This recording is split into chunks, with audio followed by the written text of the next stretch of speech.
vous avez développé sur le plan étude biblique de ce qu'est en réalité la guerre des tables. Nous comprenons nous tous qu'il y a une vraie guerre. Nous comprenons nous tous que l'Église est essentiellement spirituelle. Nous comprenons ces principes qu'il faut s'adresser à l'autel. Il faut, comme l'Éternel Dieu l'a dit à Gédéon, va d'abord détruire l'autel de tes parents et ensuite il ne faut pas laisser vide, il faut bâtir l'autel pour moi. Nous comprenons le principe de l'autel. Maintenant, aujourd'hui, ma question, je pense que ma question n'a pas été répondue. Parce que ma question ici n'est pas de faire le constat. Ici, ce que j'évoque n'est pas de faire seulement le constat. Parce que bien que c'est silencieux, mais il y a ceux qui font le constat. Et nous pouvons remarquer aujourd'hui que certains serviteurs, jeunes comme nous, ne font presque pas de sainte scène dans leur église. Parce qu'ils constatent justement qu'il n'y a plus d'effet. Qu'ils ne voient pas en réalité l'effet. Maintenant, qu'est-ce qu'il faut? Parce que c'est là ma question. Qu'est-ce qu'il faut pour ramener le jeune serviteur que nous sommes à considérer le côté sacré de la chose? Yes. Le côté sacré de la chose. Parce que lorsque le sacré n'est pas considéré, lorsque le sacré n'est pas pris dans son sens, nous voyons ce qui peut se passer. Je préfère revenir un peu sur l'exemple que j'ai pris tout à l'heure, qui concerne la vie de Obed-Édom. Nous voyons que l'arche de l'Éternel était à un lieu abandonné par les Philistins. D'accord? Et David prend la résolution d'aller récupérer l'arche de l'Éternel pour le conduire à Jérusalem. Yes. Mais sur le chemin, nous allons voir que l'arche de l'Éternel devait tomber. Et il y a eu un serviteur appelé Uza qui a voulu repêcher l'arche. Et de manière instantanée, il fut frappé. Il fut frappé. Alors, est-ce que ce n'est pas la même malédiction qui nous frappe aujourd'hui en tant que jeunes pour que nous ne puissions pas voir des résultats de ce sacré? Parce que on parle de quelque chose de très spirituel.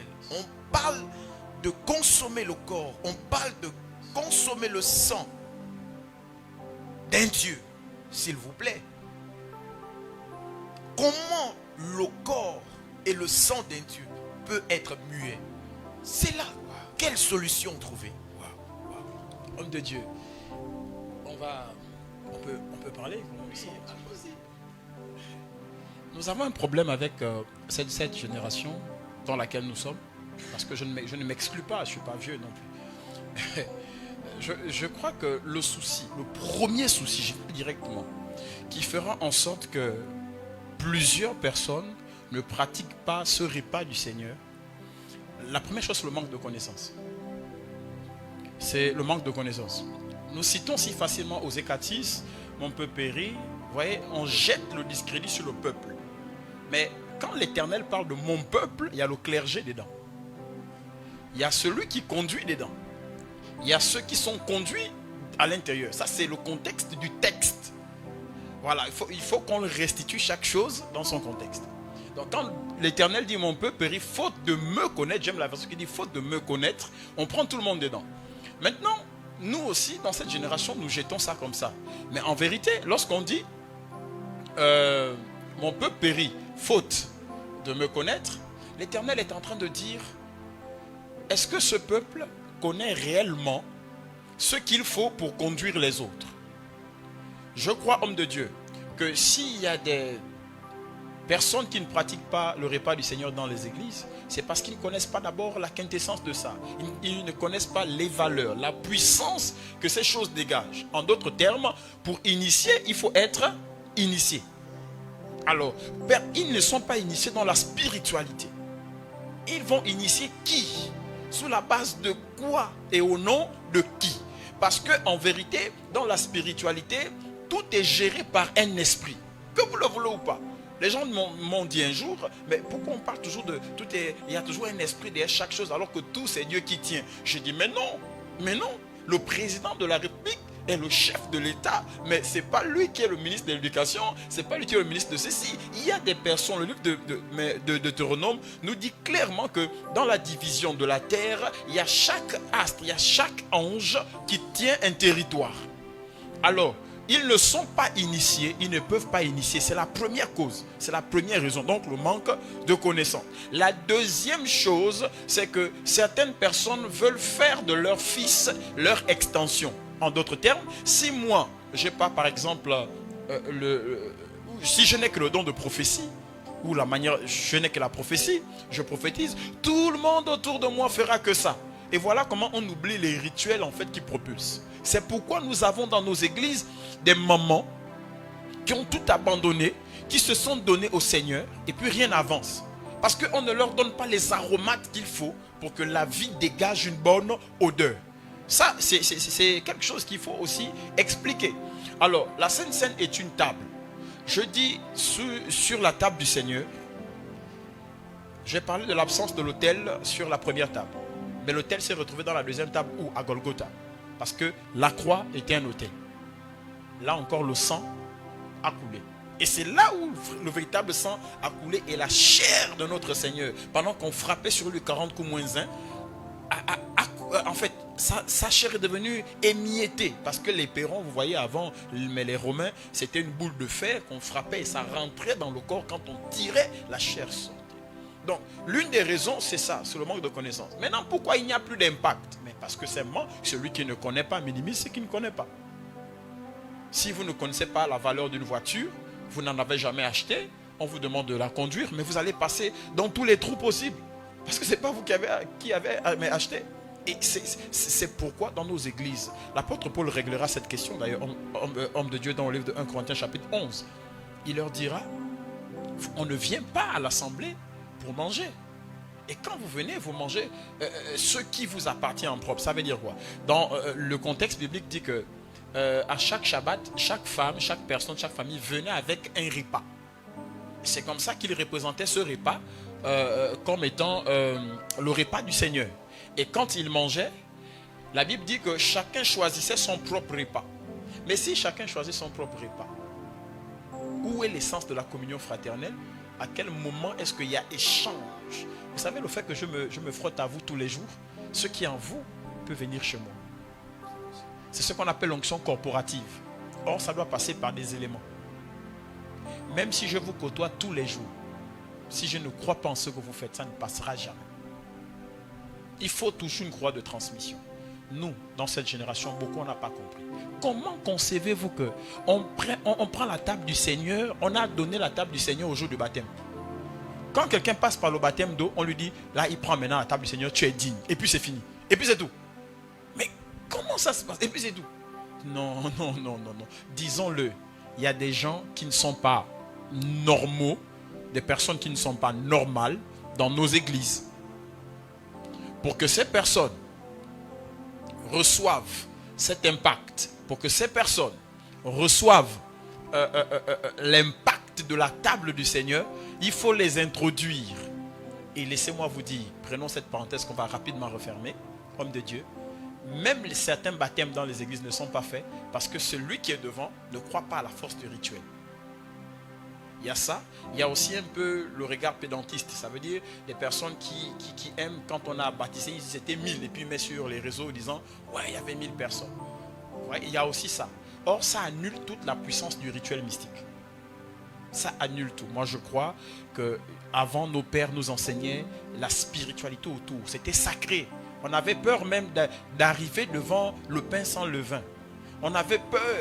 On ne savait même pas c'était quoi. Je ne sais pas si vous vous souvenez. Moi, je ne savais pas ce qu'on buvait. Je ne savais pas. Jusqu'à ce que je devienne moi-même dans le sacerdoce pour que je comprenne que c'était donc du vin de raisin. Mais en vérité, nous ne savions pas.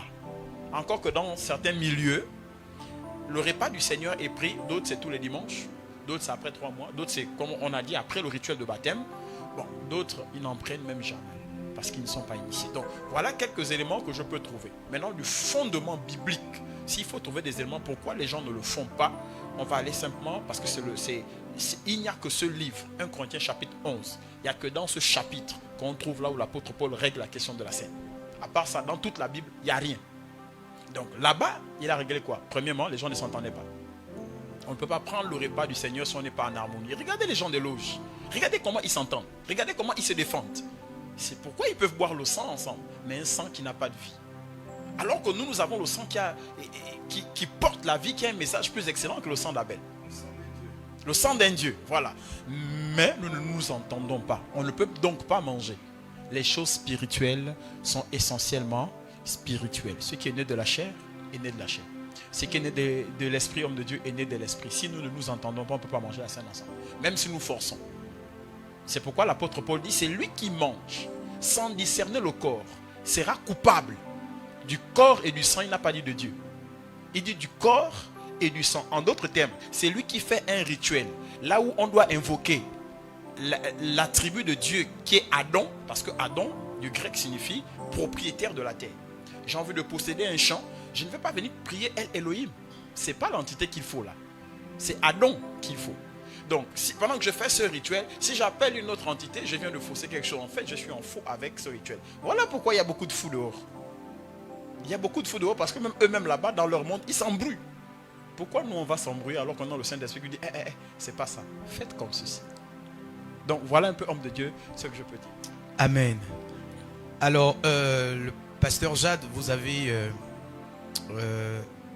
parlé dans le fond. Mais il y a quelque chose qui revient. Question de formation. Celui qui ne le fait pas, c'est parce qu'il ne connaît pas. C'est parce qu'il n'est pas formé. Parce qu'il n'est pas formé, il ne peut pas. Il n'est pas initié. Il n'est pas initié. Parce qu'il n'est pas initié, il ne peut donc pas comprendre. Et justement, nous comprenons que en matière de spiritualité, il est question d'être initié pour avoir accès à ce qui se fait dans ce milieu. Alors, l'initiation. Où se situe donc le problème? Est-ce la jeunesse très pressée d'être aussi appelée papa, ou les papas qui séquestrent la connaissance? Parce qu'on a deux volets. On a soit des papas qui séquestrent la vérité et qui ne veulent rien montrer aux enfants, ou ce n'est pas des jeunes, nous, qui ne voulons pas apprendre parce que nous sommes tellement pressés d'être papa. Waouh, elle est... La question, vous me mettez en danger un peu. Vous me mettez en danger parce que je ne sais pas combien de papas nous regardent. Mais il faut parler. Je suis un apologète. Ça veut dire que je défends la foi et je le ferai. Je mourrai pour mes convictions, mais il faut qu'on se le dise. Si en politique on crie transition, crions transition dans le sacerdoce. Je vais vous expliquer, vous avez dit quelque chose, vous avez parlé d'Ouza. Vous savez pourquoi Ouza est mort? Ouza n'est pas mort parce qu'il a voulu aider Dieu. Non, c'est une mauvaise interprétation. Revenons au contexte. Ouza ne faisait pas partir de la tribu de Lévi. C'est la première chose déjà. Ouza ne pouvait pas toucher ce qui appartenait uniquement aux Lévites. C'est la première erreur. Voilà ce qui a tué Ouza. La deuxième erreur était celle de David. Voilà pourquoi David s'est fâché quand Ouza est mort. La vérité c'est que, pourquoi David se fâche parce qu'Ouza est mort? Il se serait fâché si c'était Asaph qui était le responsable des chants, le prophète. Il se serait fâché si c'était un Lévite. Mais pourquoi il se met en peine pour Ouza? Mais quand il apprend que l'arche bénit Obed-Edom, il devient jaloux. C'est bizarre, non? Parce que simplement, la gloire de Dieu, l'arche ne se porte pas sur les animaux. Ça n'a pas été fait pour être porté sur les animaux. La gloire de Dieu se porte sur les hommes. C'est ce qu'Ésaïe a dit. Toute la terre est remplie de sa gloire. La gloire de Dieu, ce n'est pas un animal, c'est un homme. Qui est l'homme pour que tu te souviennes de lui? C'est là la cause de toute la bagarre des tables. Satan dresse sa table et Satan est fâché parce que nous sommes faits à l'image de Dieu, à sa ressemblance. Et lui n'est pas fait à l'image de Dieu, à sa ressemblance. Mais pourtant, il dirige les gens. Nous sommes là. Il estime, il dit, ça c'est une partie, une poussière de la terre. Et qui va être comme Dieu? Et pour couronner le tout, Dieu dira, psaume 4,22, je crois, verset 6, ou 4,26, verset 2, mais je crois que c'est 4,22, verset 6. Vous êtes de Dieu, vous êtes les fils du Très-Haut. Là, Satan est déstabilisé. Homme de Dieu, le problème, ce n'est pas une affaire des pères qui cachent la vérité ou des fils qui sont pressés. Le problème, c'est de comprendre la dispensation dans laquelle nous sommes. Les pères étaient dans une... Écoutez, les pères étaient dans une dispensation où il n'y avait pas ce que nous avons aujourd'hui. Regardez comment vous êtes tout mignon. Vous avez un costume, bouton doré. Ils n'avaient pas ça. Ils n'avaient pas ça. Ils n'avaient pas tout le standard, tout le standing même qu'il y a aujourd'hui. Ils n'avaient pas Internet pour aller faire des recherches. Ils n'avaient tous pas de Bible. Ils avaient l'esprit. Or, l'esprit ne peut travailler qu'à la dimension de la connaissance de quelqu'un. C'est pourquoi dans toute la Bible, les personnes que nous citons dans le Vétérotestamentaire sont des personnes qui ont fait des choses étranges que dans la spiritualité. Mais arriver sur le plan intellectuel, humain, ça n'a pas été ça. Ça n'a pas été ça. Très peu. Parce que Alexandrie, qui était une partie de l'Égypte, on appelle ça la maison du livre. En hébreu, ils appellent ça Bet Sefer. Donc la maison du livre. Et c'est là-bas qu'on trouve un peu de la connaissance. En Afrique, c'est chez nous. D'où tous les grands sont maintenant là à apprendre parce qu'il fallait un équilibre entre la spiritualité et la connaissance. Or, même dans la spiritualité, tu as besoin de connaissance. Parce que pour savoir mélanger les aromates, ça, il fallait que Dieu donne cette révélation au sacrificateur. Dans cette génération, on a, oui, des fils pressés d'être appelés daddy. Oui. On a des fils pressés d'être libérés. Oui. On a des fils pressés de démarrer des ministères autonomes. Mais attention, on doit comprendre une chose, que pour commencer à aller faire la course, on doit devoir s'entraîner. Tout le monde ne va pas aux Jeux Olympiques. On a aussi des pères qui cachent certaines choses. Comme je l'ai dit, ce n'est un secret pour personne. Allez demander à tous les pères comment vous avez fait pour devenir comme ça. Ils vont vous dire, allez-y jeûner 40 jours. Allez-y faire 21 jours. La vérité, c'est que ce n'est pas la durée de la prière ou du jeûne qui nous propulse. Non.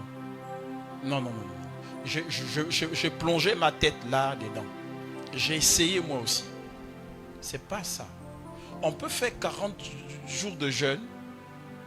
Homme de Dieu, quand on sort de là-bas, on est frustré avec nous-mêmes parce que rien ne démarre. Parce qu'on n'a pas compris ce qu'il fallait ajuster. Nous avons des appels uniques. Les fils de cette génération font des mauvaises connexions. Des très mauvaises connexions. Lui là a beaucoup de gens, il a la foule. Je vais chez lui, il va prier pour moi, j'aurai ce qu'il a. Quelle est la table sur laquelle il siège? Ça, on n'a pas compris. J'ai lu la Bible, Jésus a envoyé les gens 2-2. Et après, ils sont revenus, ils ont fait des éloges. Je dis non, non, non, c'est pas ça le plus important. Soyez heureux de ce que vos noms soient écrits dans le livre. Pour être écrit dans le livre, il fallait être invité à la table. Job était absent à la table du Seigneur. Les autres faisaient la réunion, il n'était pas, on l'a accusé. Le diable lui a fait sérieusement mal parce que Job n'a pas été mystique. Nous, on est absent à notre propre table, mais on veut aller convoiter l'autre qui était à sa table. C'est la maladie de cette génération. On veut tous être appelés daddy, d'accord. Mais s'il vous plaît, nulle part dans la Bible, il a été écrit que l'autre a appelé mon fils. Mon fils, c'est le fils qui révèle le père. Laissez les fils vous appeler daddy. Vous faites votre part. C'est tout. Du côté des papas, ils ont fait leur temps. Ils ont frayé le chemin. Ici au Gabon, il y a des papas qui ont frayé le chemin de l'évangile. Aujourd'hui, on peut parler librement comme nous parlons. Avant, eux, ce n'était pas ça. Ils ont fait de la prison. J'ai discuté moi-même avec un. J'ai eu la grâce de manger avec lui sur la même table. Pas une table spirituelle, mais une table physique. Nous avons mangé. Et puis là, je vais lui poser un peu de questions sur l'histoire, sur le réveil. Il m'a dit une chose. Après m'avoir expliqué tout, il m'a dit, ne cherche pas à comprendre qui était la véritable tête du réveil. Il dit, fais ton histoire, les autres vont l'écrire. Il dit, de la même manière, vous racontez la nôtre. Il faut qu'on raconte pour vous. Depuis ce jour, je me suis dit, mais pourquoi est-ce que je me bats? J'ai cherché, trouvé mon couloir et je suis dans mon couloir. C'est sans orgueil, je suis dans ma génération, le gars constant dans son couloir. Je ne m'éparpille pas. Vous n'allez pas voir le mystère des 4 anges. Pourtant, j'enseigne l'angéologie à l'école biblique. Mais si je discute avec quelqu'un et que je lui dis, est-ce que tu sais que les affaires des anges là, dès que tu pries un ange, tu es dans l'idolâtrie, il va faire la bagarre avec moi. Donc pour éviter la bagarre, je ne suis pas très fort là-bas. Je m'étais. Je reste dans mon couloir d'enseigner ce que la Bible dit. tant que l'Esprit ne m'a pas révélé. Mais ça ne veut pas dire que je condamne ce que les autres font. Non. Il n'y a plus d'impact dans ces choses parce que les fils, oui, sont pressés, mais ils n'ont pas compris leur temps. La question de la formation homme de Dieu, pour être formé, il faut beaucoup d'humilité. Il faut beaucoup d'humilité. Ce n'est pas tout le monde qui peut faire la formation. Arrêtez d'envoyer tout le monde dans nos écoles. Il y a des écoles qui sont ouvertes parce que l'homme de Dieu veut être riche aussi. Il veut de l'argent. Il faut qu'on se le dise. Il y a des matières standards dans toutes les écoles. Si vous n'avez pas les 10 doctrines de base en théologie, n'envoyez pas votre enfant là-bas. Ça ne sert à rien. Parce que quand il va aller, on va l'enseigner les divinités, ce n'est pas mauvais. On va l'enseigner comment opérer dans le prophétique, ce n'est pas mauvais. On va l'enseigner comment prêcher, ce n'est pas mauvais. Mais en vérité, il prêche quoi, avec quel impact? Parce que il n'y a que celui qui a été coaché qui peut coacher. Je suis désolé. Donc, on a ouvert des écoles parce qu'on veut être appelé rabbin, rabbi. On veut enseigner. Mais j'aime ce que Nicodème dira à Jésus. Il dit, nous savons que tu es un docteur venu. Dans quel contexte on reconnaît Yeshua comme étant rabbin? Dans quel contexte? Le contexte où Jésus, quand il parle, il leur disait, vous êtes les spécialistes de la loi. Ça veut dire qu'il fallait 15 ans d'études pour devenir docteur. 15 ans d'études que l'apôtre Paul a fait. Donc, les gars ont frappé 15 ans, ils ont tout, mais ils ne maîtrisaient pas le rituel. C'était quoi? La guerre des tables. Est-ce que Jésus a pris une autre parole? Non, il a dit, si tu n'es né d'eau et d'esprit, il n'y a rien. Or, pour naître d'eau et d'esprit, il faut manger la nourriture de l'esprit.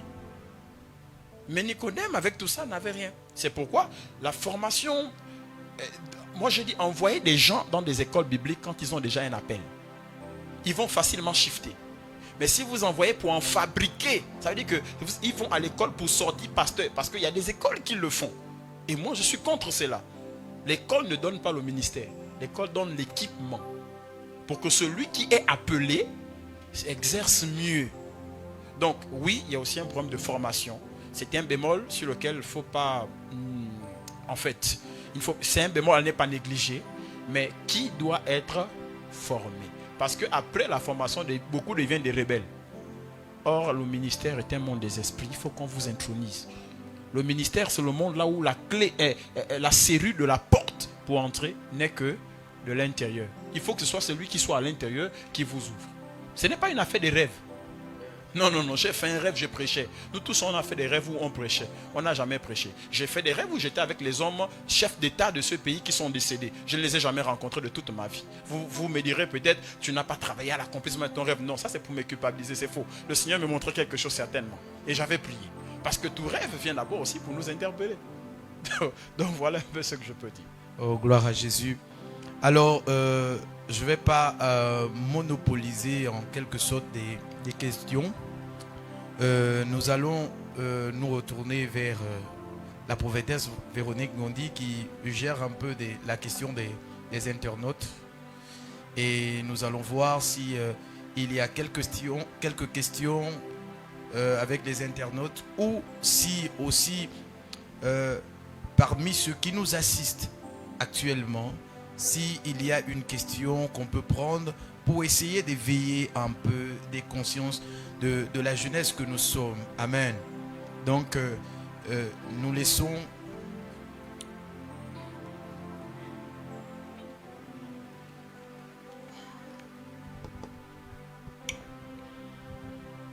Alors, nous avons été vraiment édifiés. Beaucoup de choses ont été mises en lumière. Et il y a quelque chose qui m'interpelle. Vous parlez de transition. Transition dans le sacerdoce. Cette transition doit être faite comment?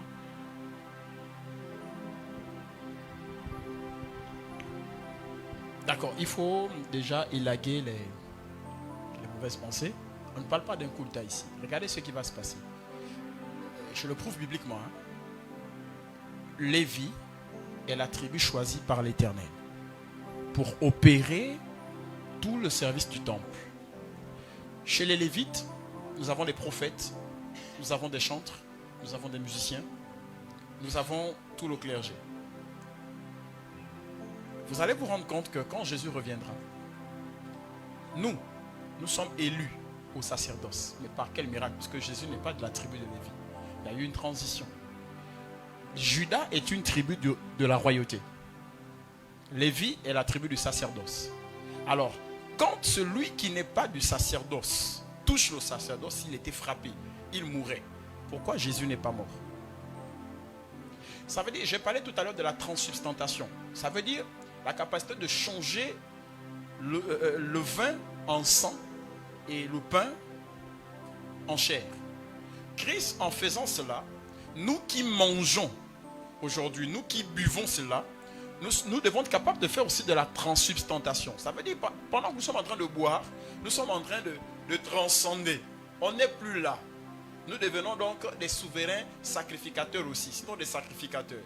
Et c'est alors que par l'ordre de Melchisédek, quand le Christ devient souverain sacrificateur, il fait de nous des sacrificateurs. À quel moment c'est passé, je ne saurais l'expliquer parce que la Bible n'a jamais donné de verset à quel moment il y a eu coupure. Mais nous savons seulement que nous sommes devenus tous un royaume des sacrificateurs. Apocalypse chapitre 5 au verset 10, la Bible dira, il a fait de nous un royaume des sacrificateurs et nous régnerons sur la terre. Donc notre sacrificature, ce n'est pas là-bas. C'est sur la terre. Parce qu'en haut, Jésus est déjà souverain sacrificateur sur l'ordre de Melchisédek. C'est ici. Et dans cette génération, avec ceux qui sont en train de partir, soyons humbles, reconnaissons. Cher papa, soyons humbles. À un moment donné dans le ministère, il y a ce qu'on appelle le relais. Il y a une génération aujourd'hui en puissance, en force. Ils opèrent magnifiquement. Ils prêchent. En fait, c'est extraordinaire. Pourquoi ne pas leur passer le flambeau?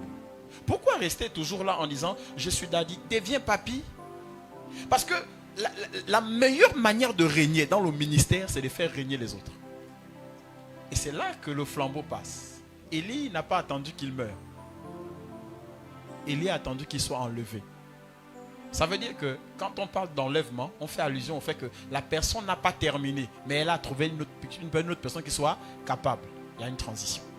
Jésus n'a pas attendu de vieillir. Il a dit, il est avantageux que je m'en aille. Prophétesse, aussi longtemps, certaines personnes seront sur votre chemin, il y a des choses que vous ne pouvez pas faire. Aussi longtemps vous êtes dans la maison de papa et maman, même si vous êtes marié, mais vous êtes dans sa maison, vous resterez son enfant. Quand vous êtes maintenant dans votre foyer étant marié, vous voyez que vous commencez à régner en tant que maman, mais vous restez enfant de quelqu'un. Il faut que les papas arrivent à comprendre ça. Tous les jeunes ne sont pas des bandits spirituels. Tous les ministres actuels ne sont pas des bandits spirituels. Permettez-moi de prendre cette hypothèse homme de Dieu. J'ai vu un homme de Dieu, un père. Ça m'a fait mal. Il était en train d'insulter sur les réseaux sociaux un jeune prophète. Et par ricochet, il a mis tout le monde dedans. Il a dit, vous les jeunes prophètes là, vous n'êtes même pas mariés. Après, c'est vous qui faites du désordre. Et il a osé dire, nous, à notre temps, il a cité le nom de l'église que je ne vais pas citer, il a dit, nous, à notre temps, à tel endroit, même quand tu ne t'es pas marié, tu ne pouvais même pas te lever pour prêcher. Ah, ça m'a interpellé. Parce que je suis un apologète, un défenseur de la parole. À moins de lui dire, c'est écrit où que le mariage est un critère pour servir le Seigneur. Il y a un qui ne me connaissait pas et qui m'a dit, marie-toi seulement au lieu de venir poser des grandes questions. Je lui ai envoyé ma photo. Je lui ai dit, je suis marié, mais je ne suis pas d'accord de ce que vous faites. Parce que dans ce pays, le plus grand désordre s'est fait avec les hommes mariés, pas avec les célibataires. Non pas que je défends leur position, non. Pourquoi? Parce qu'on s'est caché dans une position d'homme marié pour prouver que nous avons une bonne moralité spirituelle. Le ministère, ce n'est pas la position sociale qui porte, c'est l'esprit qui le porte. Vous voyez ça?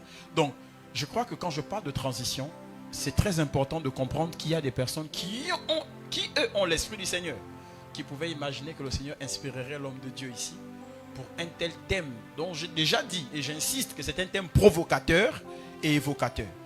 Parce qu'il a des vertus, c'est pourquoi je le dis. Et ces vertus ne sont pas enseignées à l'église. On va seulement dire, celui qui est dans le péché, qui ne prenne pas la scène. Mais qui n'est pas dans le péché? Parce qu'il y a 3 types de péchés, les péchés du corps, les péchés de l'âme, les péchés d'esprit. Qui n'a jamais mal pensé? Savez-vous, vous êtes d'accord que faire ce qu'on appelle chez nous au Gabon, parce que nous sommes au Gabon, pour ceux qui nous suivent, ce qu'on appelle le Congo-ça, c'est un péché. C'est ce que la Bible a mis dans le décalogue, tu ne porteras pas de faux témoignages. Donc c'est écrit, c'est un péché. Donc il n'y a pas de grands péchés et des petits péchés. Dieu ne nous pardonne pas parce que nous demandons pardon. Il nous pardonne à cause de son nom. C'est écrit comme ça. Et si nous sommes dans la vérité, le sang de Jésus nous purifie de tout péché. Ce n'est pas parce qu'on aurait fait quoi que ce soit. Donc, en ce sens, je parle de transition. C'est ça. Il faut insister sur ça. Il y a un relais. Donnez-nous le relais. On peut aussi faire quelque chose de bien. Moi, je suis toujours honoré quand je viens à Rehoboth. Je suis toujours honoré. Merci, pasteur. Je voudrais rappeler aux internautes que nous avons un numéro à disposition pour vos questions, le 65 42 27 85. 065 42 27 87. Mais aussi, ceux qui sont dans l'assemblée, n'hésitez pas à poser vos questions. Nos hommes de Dieu se feront le plaisir de vous répondre.